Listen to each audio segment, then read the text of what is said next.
This is Process and Reality, the only officially unofficial guide to reading Alfred North Whitehead. I'm your host, Tyler Davis. Welcome to the show.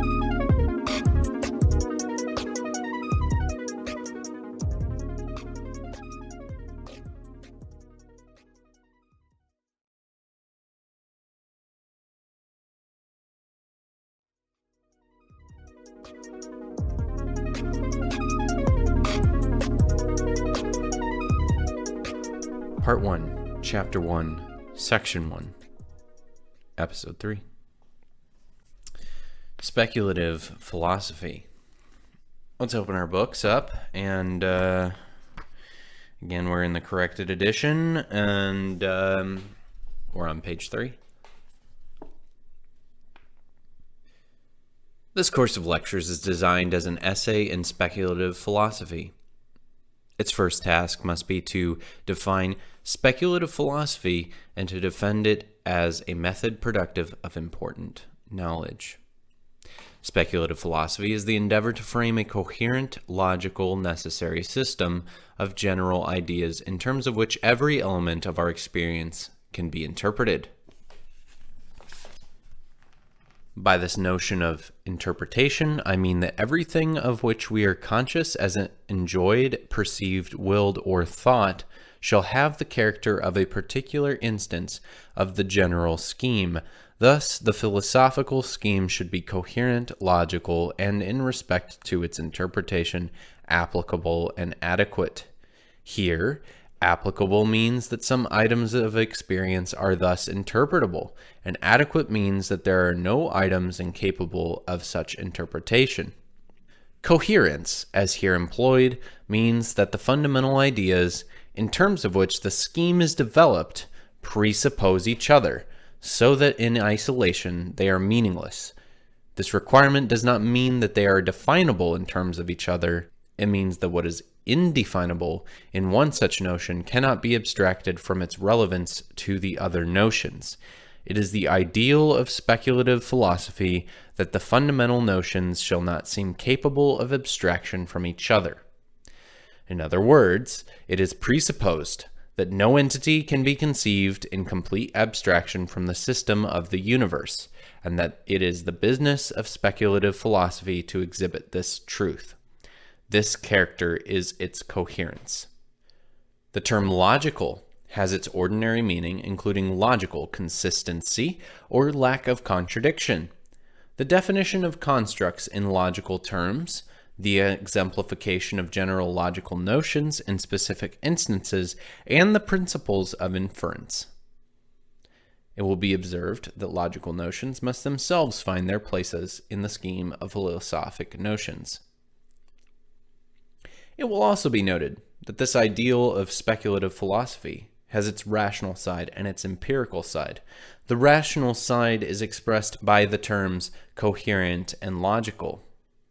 The empirical side is expressed by the terms applicable and adequate. But the two sides are bound together by clearing away an ambiguity which remains in the previous explanation of the term adequate. The adequacy of the scheme over every item does not mean adequacy over such items as happen to have been considered. It means that the texture of observed experience, as illustrated in the philosophic scheme, is such that all related experience must exhibit the same texture. Thus, the philosophic scheme should be necessary, in the sense of bearing in itself its own warrant of universality throughout all experience, provided that we combine ourselves to that which communicates with immediate matter of fact. But what does not so communicate is unknowable, and the unknowable is unknown, and so this universality defined by communication can suffice.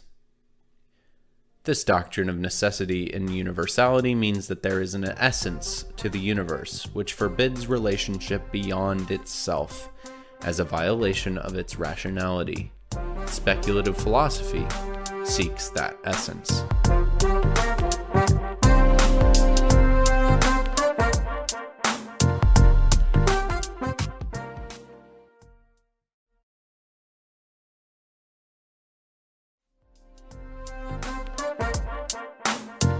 like I said, still going to read over you, but it's not quite as extensive as the preface.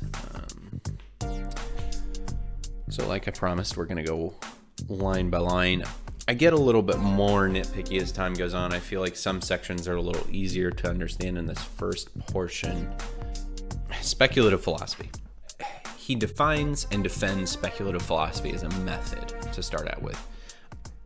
Speculative philosophy is the endeavor to frame a system of general ideas in terms of which every element of our experience can be interpreted.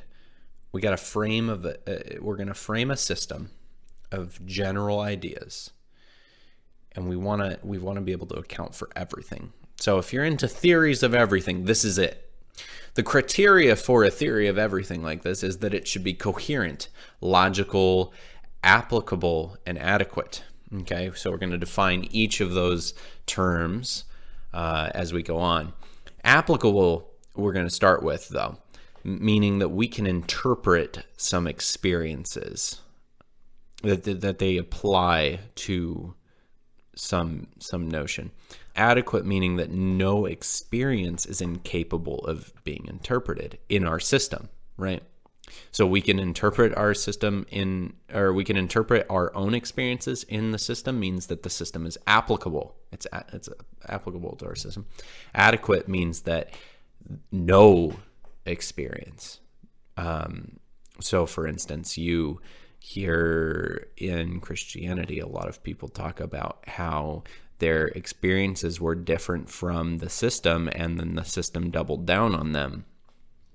And that's not necessarily an adequate system, because it doesn't account for all experience being interpreted.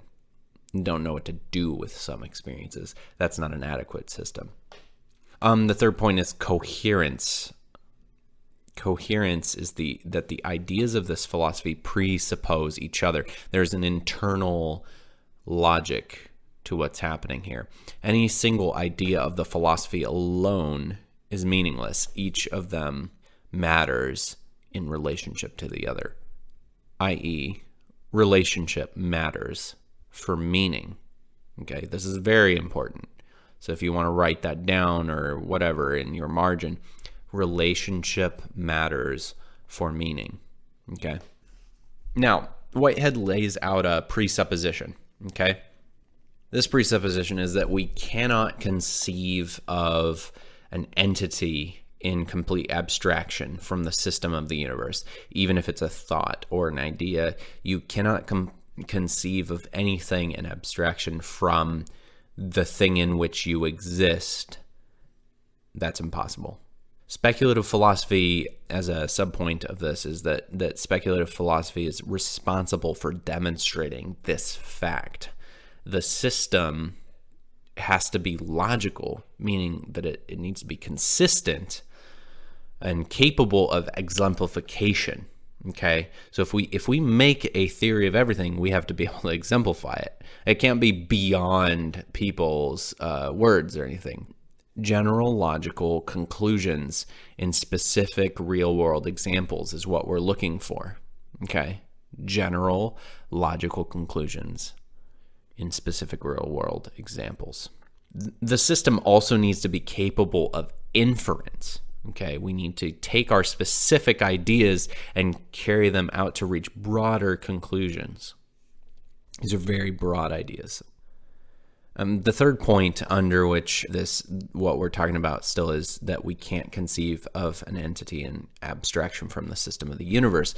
The third point that we want to talk about is that about rationalism and empiricism. Rationalism and empiricism historically have been at odds, but actually they're two sides of the same coin when we consider them generally. When we talk about adequacy, we want to refer not only to what we consider in light of the system, but over every item which could possibly be considered. So we don't want just actual, but possibility.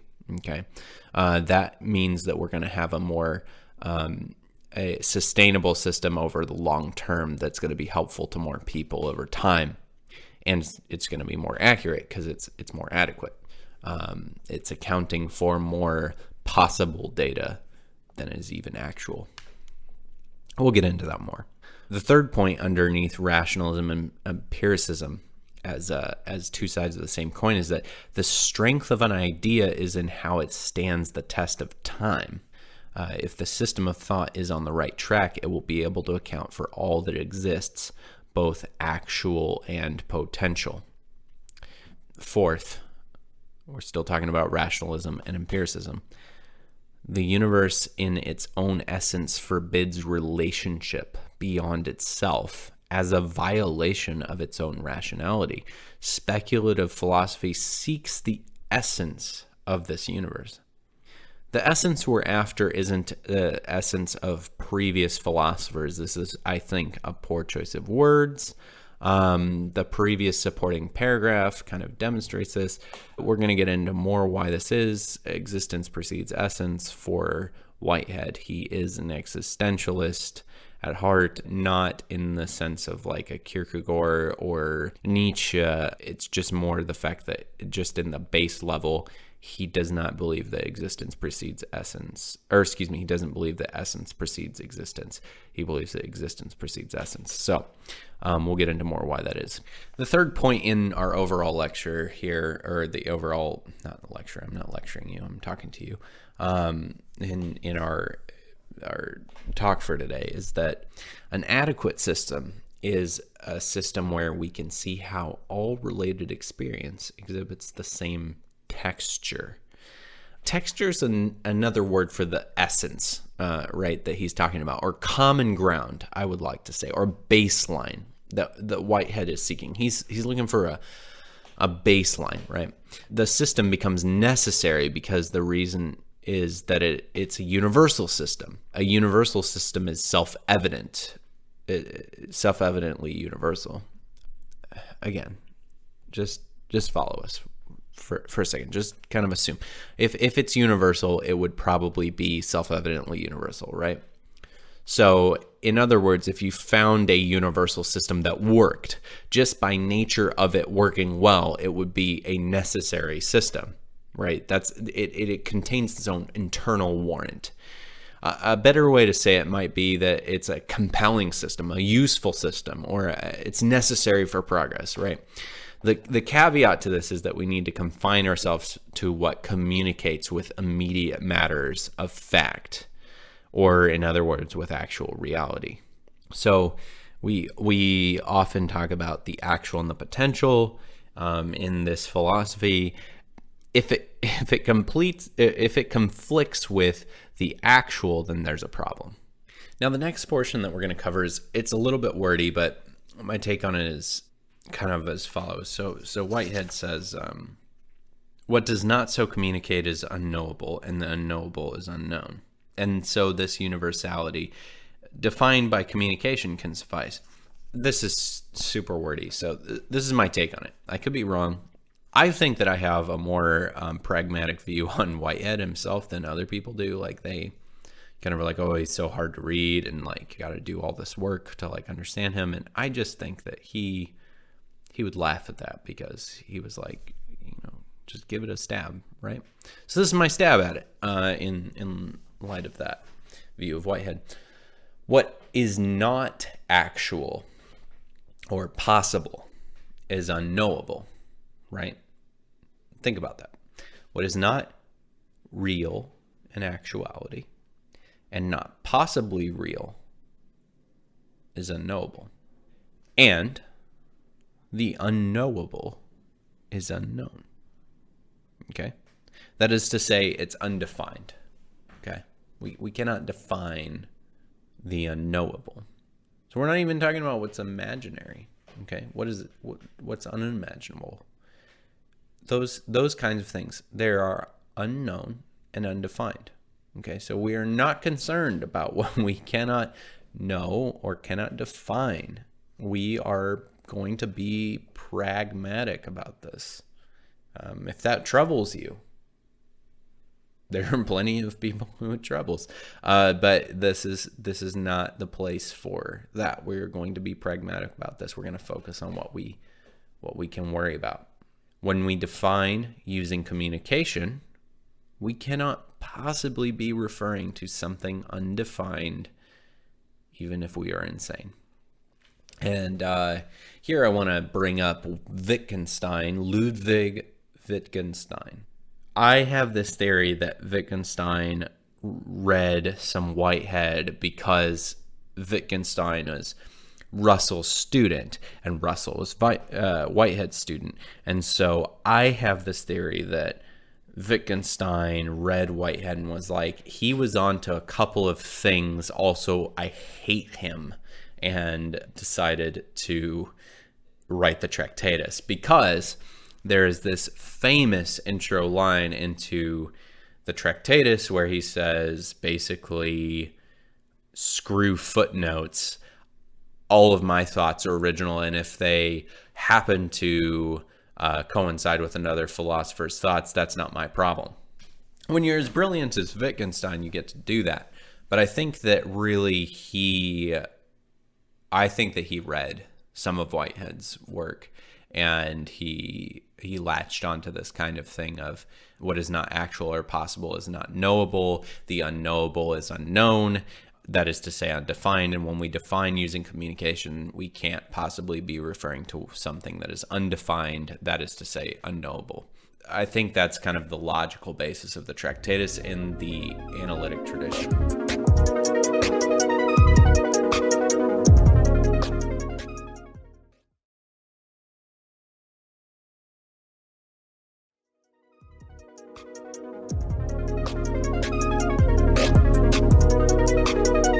That's all I got for you today. I think next time we're going to cover section 2. So I'll see you then. Hopefully this is making sense. You're tracking with it. Please leave your comments, send us messages on Facebook. Let us know how we can improve it better, what would be more helpful to you if there's something that we're doing that's more hard. I'm trying to translate this stuff into active voice, common language to help you get through this. So I hope this is working.